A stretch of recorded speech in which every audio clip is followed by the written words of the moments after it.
All right.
Okay, so density of a bacteria.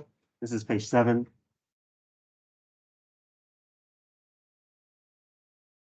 Definitely.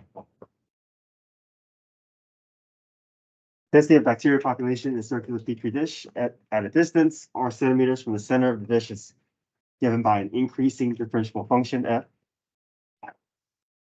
where f of r is measured in milligrams per square centimeters.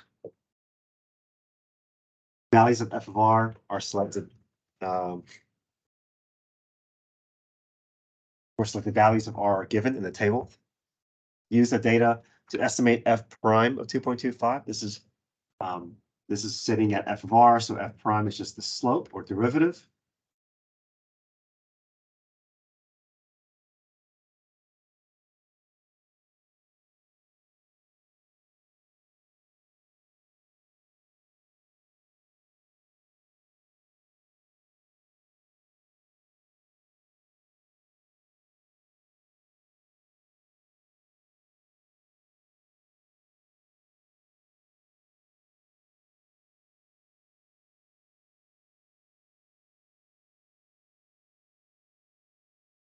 So it's 8 milligrams per centimeters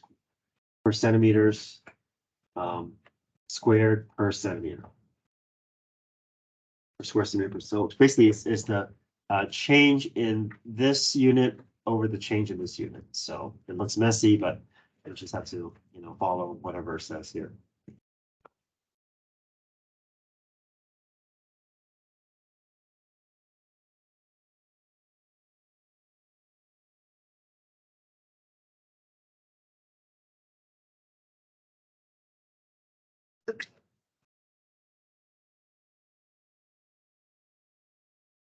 Part B, the total mass in milligrams of bacteria is given by integral expression 2 pi 0 to 4 of r f of r dr. Approximate using right-Riemann sum.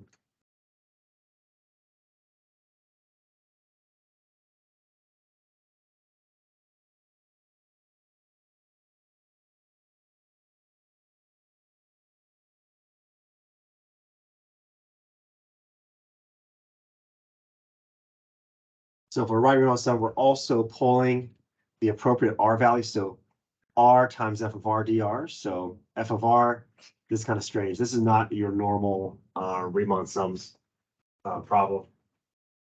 But here, we have to do width times height. So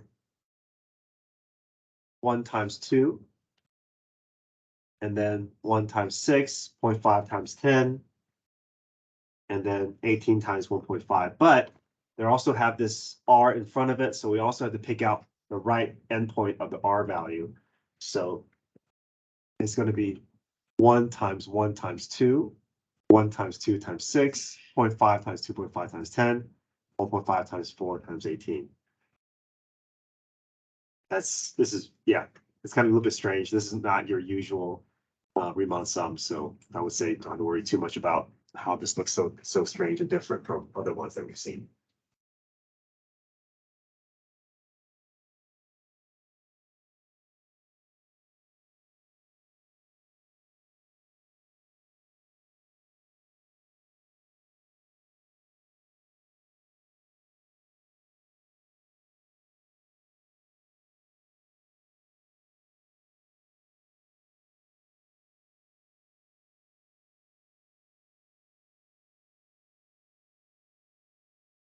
Okay, is the approximation found in part B an overestimate or underestimate? We know that our graph is always increasing. So if your graph is always increasing, your right Riemann sum is going to be an overestimation. So I made a typo on my P. It should be overestimation or underestimation. I also drew this on the graph here on the board here as well. If my graph is increasing, any right Riemann sum is going to have portions of that rectangle sticking above the curve. So it's going to overestimate the actual area.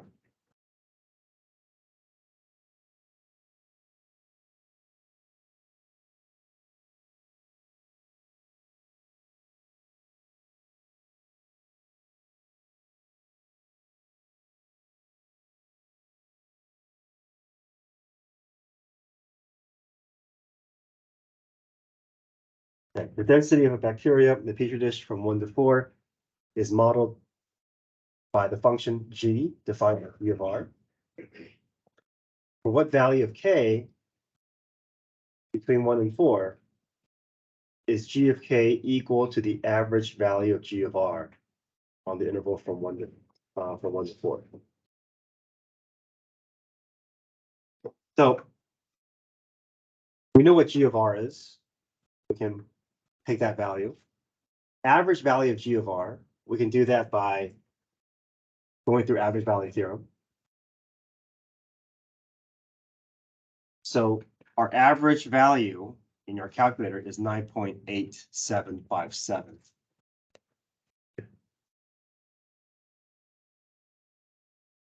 So imagine this is the graph. Okay. And then we found that the average value is sitting here at 9.876. So let's say this is the average value.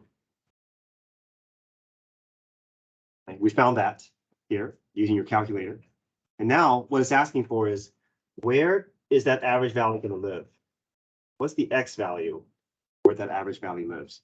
So basically, I want to know on my graph, if my y value is 9.8757, what's my x value? So I can take my function and set it equal to 9.876. So it's basically put this in for the y value and solve for the x. So I'm taking this g of r equation. I know what my y value is. My y value is 9.876, and I'm setting it equal to this, and I'm solving for r. Or in this case, I'm solving for k. But this is a hard equation to solve, so why don't we just make the calculator do it? So if I can set this equal to 9.8757, bring it over to one side, enter all this in the calculator, and look for the x-intercept. That's a lot easier than having to do this algebraically. Just graph it and look for the x-intercept. Amelia, does that make sense? I just figured that out. Thank you. Thanks.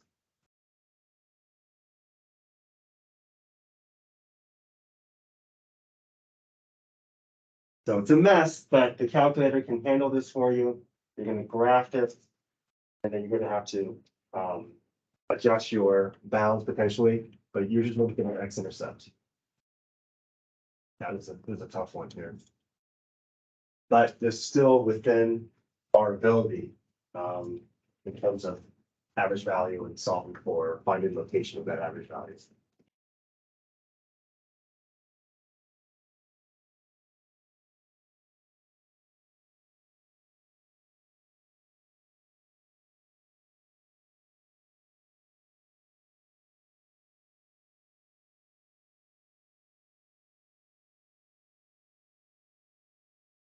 Yeah, when I first saw this problem a couple years ago, going through part B, it was like, oh, this is definitely not your normal Riemann sums problem.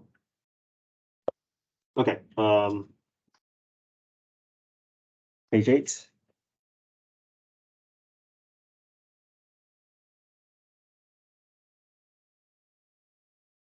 Particle motion.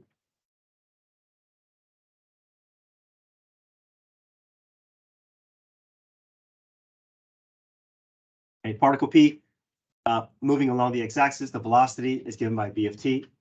At time t equals 0, particle P is position x equals 5. second particle, the velocity is also given. And don't let that subscript throw you off. It's just indicating to you that it's naming the velocity for that particular particle. There's two particles, so there's two velocities, and to get rather than to avoid confusion, they put a P there to indicate, oh, that's talking about the velocity for particle P. This time about velocity for particle Q. Okay, find the position of the particle P and Q at time t equals 1. So I know that if I'm given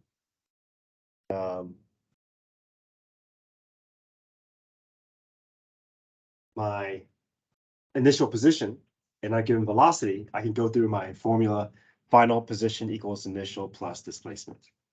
So I can just do that twice. Once for particle P, once for particle Q.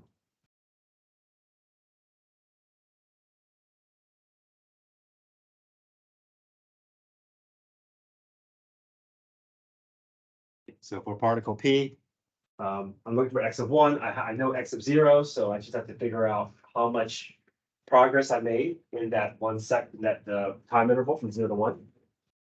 Make the calculator do that work for you. So I'm starting at 5. Between 0 and 1, I move to the right 0.37066. So after 1 second, I'm going to be at location 5.371. Particle Q, I'm starting at location 10, and I'm moving to the left 1.436. So I'm going to end up at 8.564.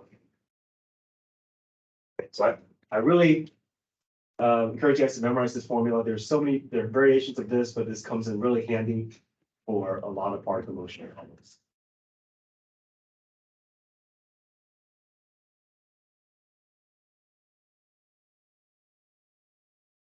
Okay, part B, are particles P and Q moving towards each other or away from each other at time t equals 1?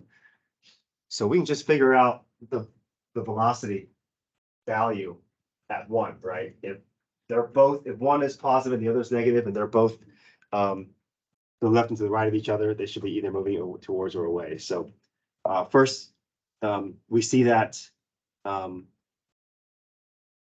particle Q is at particle P is at 5.371, particle Q is at 8.564. So just to kind of give us some reference here, particle P is here, particle Q is here.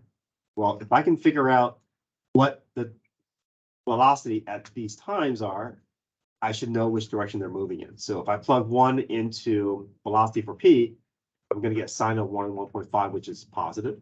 If I plug in 1 into the velocity for Q, I'll get a negative value. So positive means moving to the right. So if P is to the left but moving right, and if Q is to the right and moving left, we know that visually we can convince ourselves that they must be moving towards each other. So just knowing their velocity signs is not enough. We also have to know where they are located at those points in time, right? If P and Q are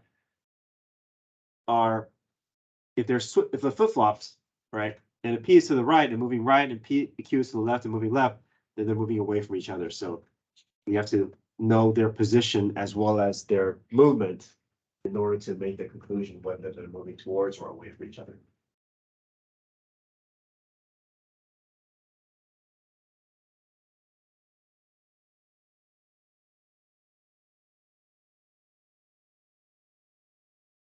Part C, find the acceleration. Is the speed increasing or decreasing? So we know acceleration is the derivative of velocity.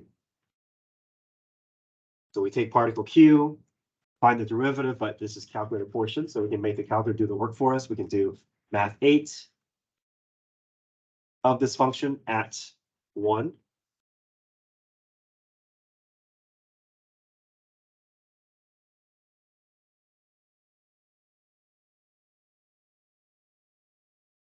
And we know that velocity of particle Q is negative. The acceleration of particle Q is positive.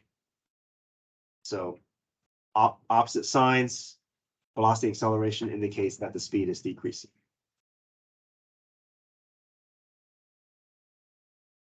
Okay, total distance. This is one of those rare instances where part D is the easiest part of the problem. Total distance is the absolute value of the velocity. So as long as you know that formula, you just make the calculator do the work for you. 12.931.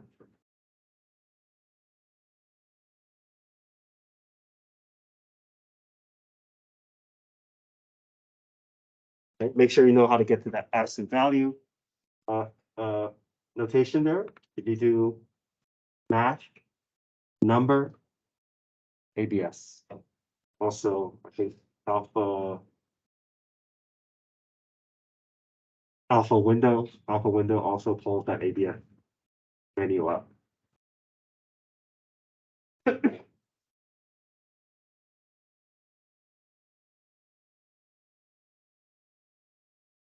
Okay, number 3.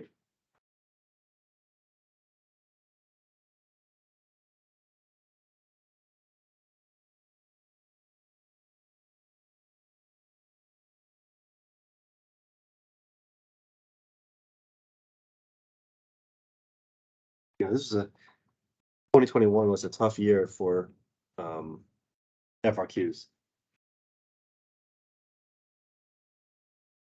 Okay, our company designed spinning toys using a family of functions of y equals cx root 4 minus x squared, where c is a positive constant.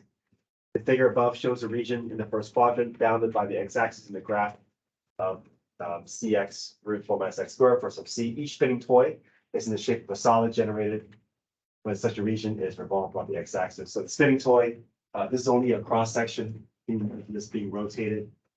It's kind of sitting on the side. So the spinning toy is going to be the sharp point is here, so it'll spin at that point once you can imagine it rotating around, creating a circular object. They find the area of the region in the first quadrant. So area is just the graph for C is equal to 6. So I can just plug in 6 in for C. Take the integral. And area is just top minus bottom, right? So the top is the curve, the bottom is the 0. I'm going from 0 to 2. This is non-calculator, so we can't plug this in the calculator. We have to do the work with U substitution. So we focus on this 4 minus x squared to begin with. That's our U value. So our U value is 4 minus x squared. We can rewrite this as parentheses to the 1/2.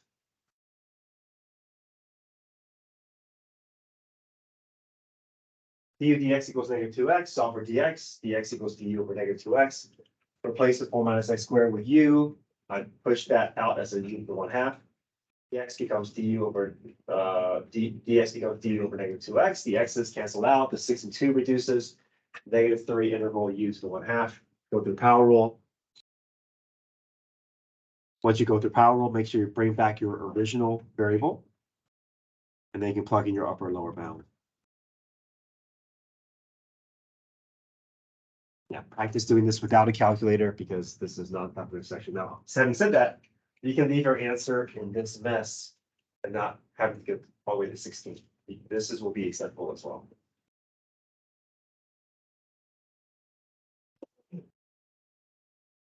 But you do have to at least plug in. This is not enough. You gotta go further than this. You gotta show that you understand how the numbers get inserted. The only time that this will be not enough if this was stuck in like a trig function. If this was like sine of 2 pi or sine of pi over 3, you got to go one step further and actually get the ratio if it's a trig. But if it's a numeric value, leaving it unsimplified is fine.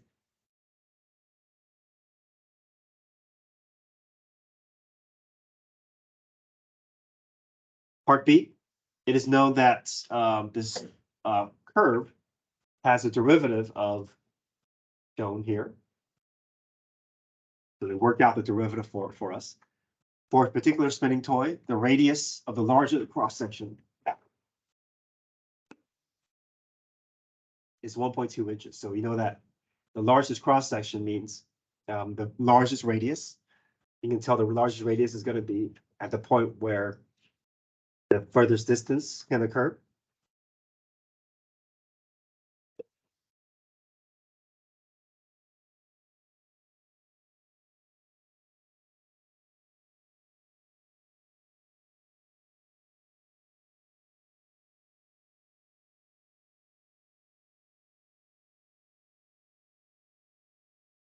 what's the value for speed, but what's the value for C for this spinning toy?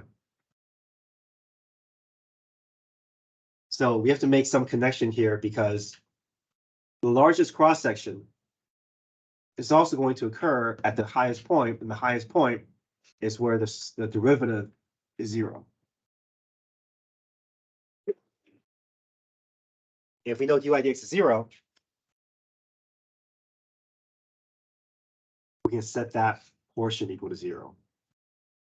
So if I set the derivative equal to 0, it's really just the numerator. So I set the numerator equal to 0. The c is a constant, so I can just let that drop away. Solve for x, I get x equals √2. Plug √2 back in for x, and then I can solve for c. I know that y is 1.2 because that's the y value on that curve. But again, tough problem. Because you got to make all these connections. That doesn't feel like other problems that we've seen.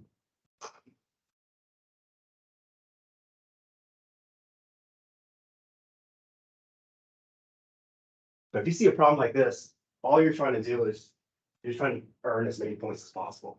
Because ultimately, when College Board, when they grade their exams, they're going to see where the pattern is. If the law students are missing the same problems, they're going to adjust the curve accordingly. And so, you're so they're always adjusting the curve based off of how students perform that year for that problem.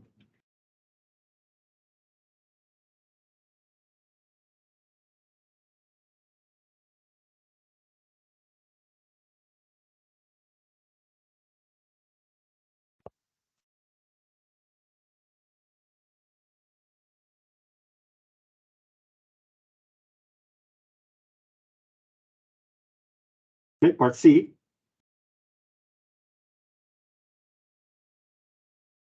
For another spinning toy, the volume is 2 pi cubic inches. What's the value of C for this spinning toy? So now we have to understand that, oh, this is referring to the volume. You see that the dotted line is up against the flat surface. This is disk or washer method. What do you guys think?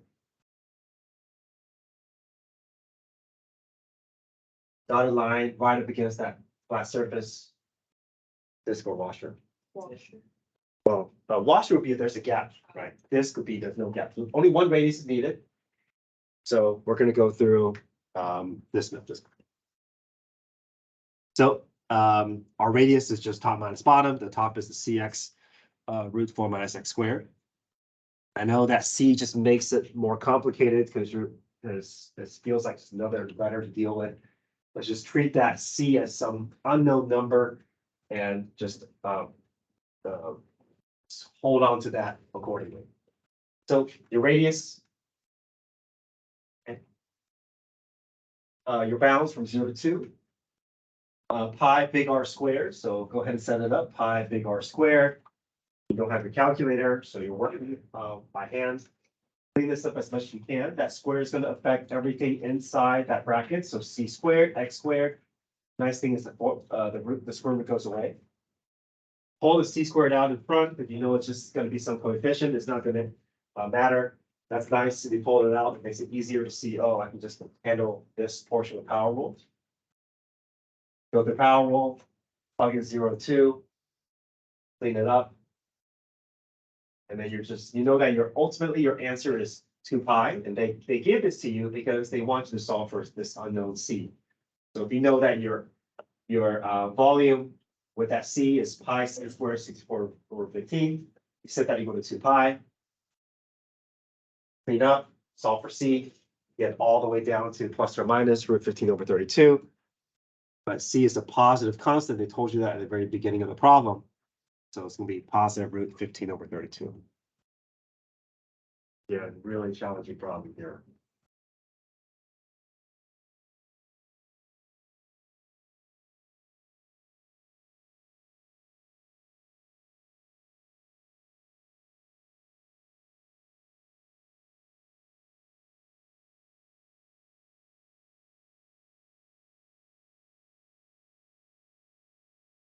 Again, if you see problems where you see like a C or a B or some constant, you just have to keep reminding yourself, okay, that's just some unknown number. Pretend like it's a 3 or 2 and just treat it that way. I think a lot of students see a unknown constant and it just throws them off. So if you can just imagine that's just some number, if you want to replace that with a number, it just kind of help you move along the problem, and it can bring that C back if you want. But I know, you know, that constant is always going to just make things feel more complicated. You see so many letters in the problem.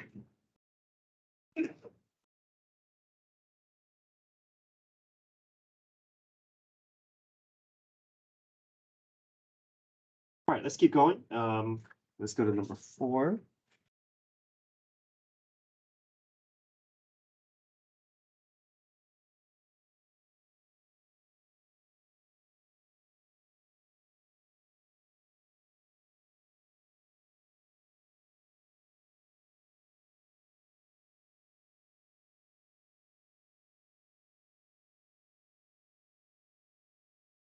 Okay, let f be a continuous function on a closed interval from -4 to 6. The graph of f consisting of 4 line segments is shown. Let g be defined as the interval from 0 to x of f of t dt. On what open interval is the graph concave up? So you know you're looking at the derivative graph. Because you know that if g of x is the interval, if g prime is going to be f, g double prime is going to be f prime. So this f graph is really your g prime.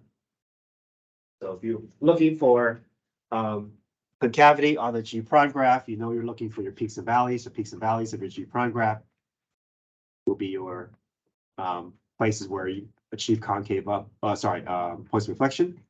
The slope of the g prime graph is going to be connected with concavity as well. So positive slope, concave up, negative slope, concave down, positive slope, concave up. So I created a concavity sign line here. You can see concave up from -4 to -2, and then from 2 to 6.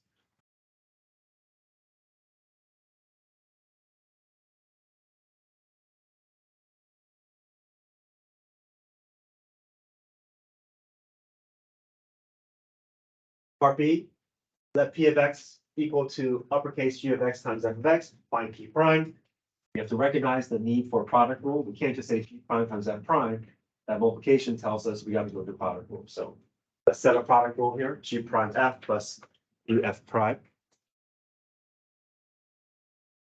Place all the X's with 3s.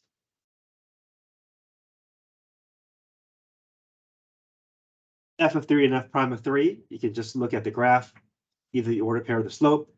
G prime of 3 and G prime of 3 is the order pair of F, and G of 3 is the area under the F graph. Right. So for G, we have to use the relationship that we built between G and F.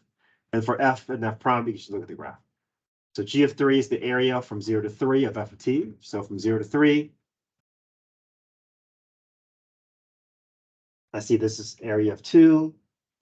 This is an area of -2.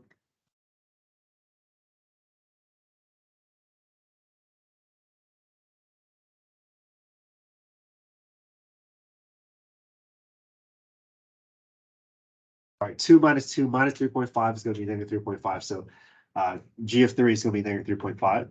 F prime of 3 is the slope of 3. This line segment is slope of 1. F of 3, that y value is -3. G prime of 3, same thing as F of 3, so also -3.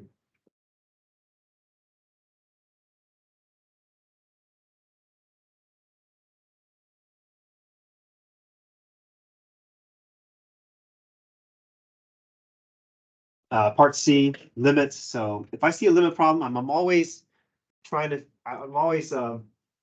trying to figure out, okay, are they trying to indicate, usually, okay, I'll just say this, whenever you see a limit problem in the FRQ, it's usually L'Hopital's rule, but you have to go through the process. Don't just assume L'Hopital's rule. You gotta show that it is something that L'Hopital's rule can handle. So first thing we do is we always plug in the 2. We got to confirm that there's a 0 over 0 before we can do L'Hopital's rule. And remember, with limits, you gotta just use arrows. Don't use any equal sign until the very end. Try to use arrows to progress through the problem. So you're plugging in 2. First, you're getting 0 over 0. That indicates you can do L'Hopital's rule. Derivative to the top, derivative to the bottom, reevaluate, get it down to a real number. That's your answer.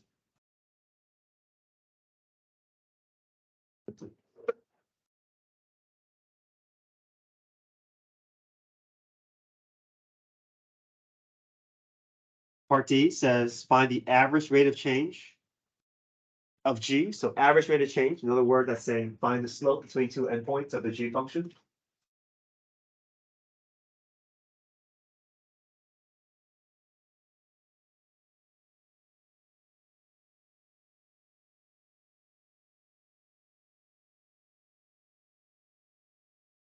So g of 2 is 0, g of -4 is -16. You do change in g over change in t. You're going to get 8/3. And g function is continuous. It is differentiable. So we know that by mean value theorem, there must be a value c where g prime is equal to the average rate of change.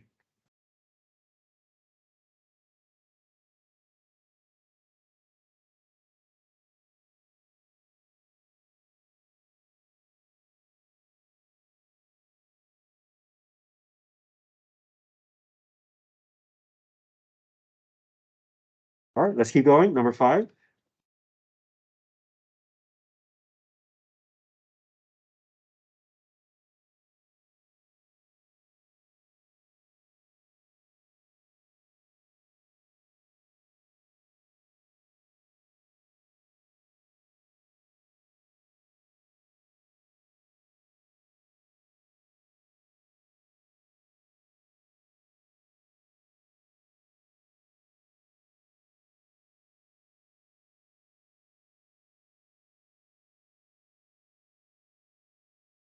Part 8. Well, same with function. 2y squared minus 6 equals y sine x. Show that dy dx equals y cosine x over 4y sine x. So it's nice. They give you what the answer is. You have to connect between the beginning and the solution. So you know where you're working towards. They just want you to show the work. But can we identify what method is needed to find the derivative? See, y is all over the place. So what's that? Okay, yeah, a little bit of chain rule, but what do we call it if y's are out of place? Implicit, right? Implicit. And also y sine x, what does that tell you as well? What rule is that? Product rule, yeah. F prime g plus f g prime. So we just have to kind of go through the process. If you can make your answer look like part A, dy dx, you know you've reached, you know you're earned full credit because you're able to show that work that leads you to that point. Okay, so f prime g plus f g prime for the second portion. 2y squared becomes 4y dy dx. This goes to 0. Y becomes dy dx. So f prime times g plus f g prime. Sine becomes cosine. And now you're just trying to, you're done with the calculus. You're just algebraically moving things around. Getting the dy dx on one side, factor that dy dx out, divide the 4y minus sine x over to the right side.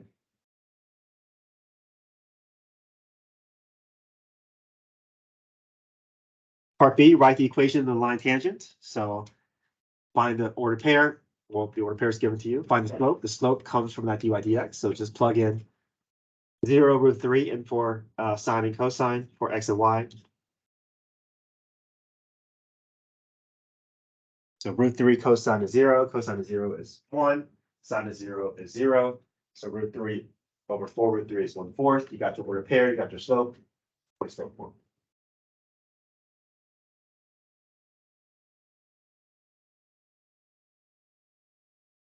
Or C, find the coordinates of the point where the line tangent to the curve is horizontal. So the horizontal tangent line is where the slope is 0. If you're looking at your dy dx, you're setting the numerator equal to 0. So if you set the numerator of your dy dx equal to 0, that's where the line is tangent. If you set the denominator of the derivative equal to 0, that's where your line is vertical tangents. Okay, so that's where tangential slope undefined is. But slope 0 is just coming from the numerator. So I'm just setting the numerator equal to 0.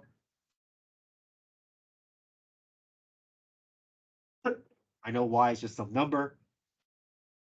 Divide that out. Cosine of x equals 0. That's when x is pi over 2. Plug that pi over 2 into the equation.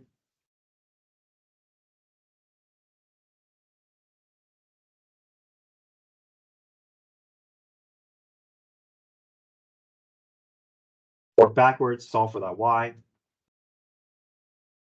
You know that y has to be positive, so your order pair is going to be pi over 2, comma 2.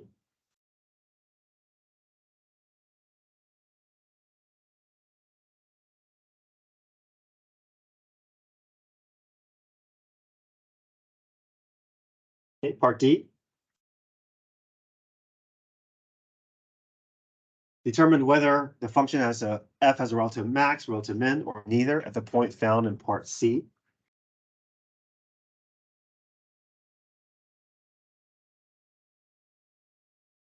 So this point here, is it a relative max or relative min? We really can't use first derivative test. We don't have enough information, so we have to go through the second derivative test and actually plug in the value. And this is really messy. Hope we don't see something like this on the AP exam, but this was just. I normally think that non-calculator section, they don't have problems that are as tedious, as messy as this, but this is the one exception that I've seen. So to get to the second derivative test, I have to get to the second derivative function. So I got to do quotient rule here and the chain rule above. So it's a lot. Okay, so f prime g minus f g prime all over g squared. F prime requires its own product rule. And as soon as you get to your second derivative, you're just replacing all your x and y values with pi over 2 and 2. Don't even try to worry about cleaning up. A lot of this zeroes out. And the important thing here is that if the second derivative was negative, you know that the graph is concave down. If the graph is concave down, the graph has a relative what? Concave down indicates relative max.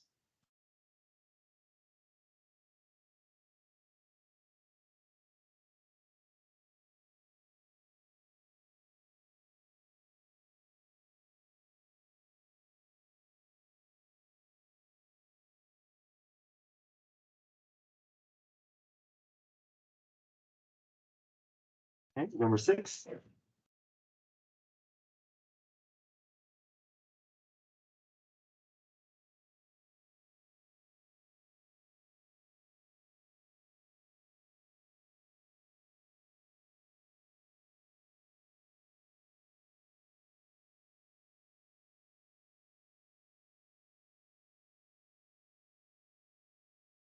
Medication administered to a patient. The amount in milligrams of medication is modeled by y equals a of t.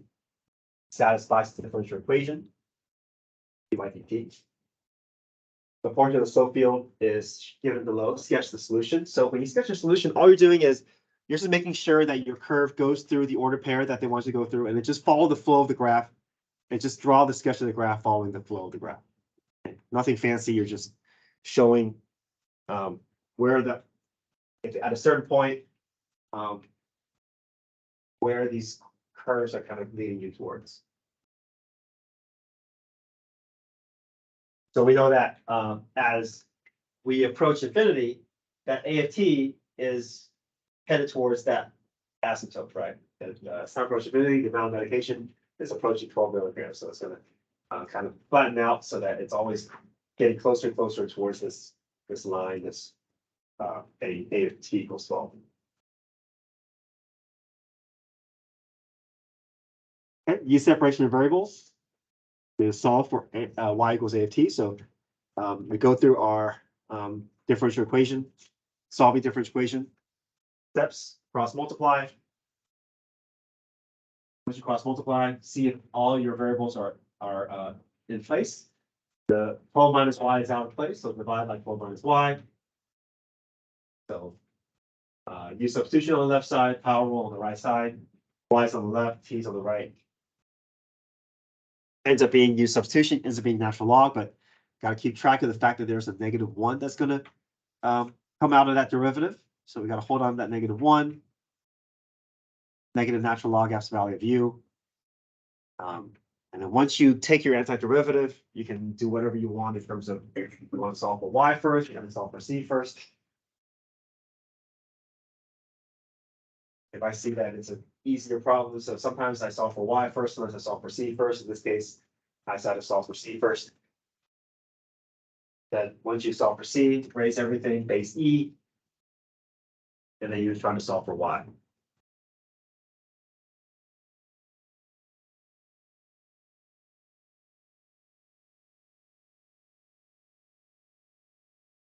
But you may have solved for y first, which I think normally I would have done. I think in this case, I just decided I want to solve for c first.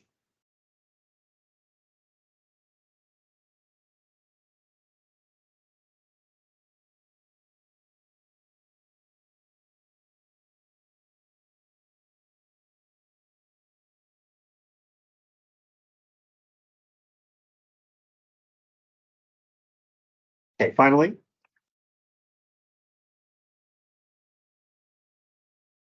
Second procedure is used to administer medication to a second patient. Another differential equation, dy dt. At time t equals 1 hour, there are 2.5 milligrams of medication in the second patient. Is the rate of change of the amount of medication in the second patient increasing or decreasing? So we're asking for the rate of change of the first derivative. So we got to get to the second derivative. So second derivative, we got to go through a little bit of implicit. And 3 goes to 0. So we'll go through implicit and quotient rule. Once you do that, replace all the t's with 1. Replace dy dt with what they give you. And just try to get down to a number. If the number is negative, you know the rate of change is decreasing. If the number is positive, you know the rate of change is increasing. So negative second derivative means rate of change is decreasing.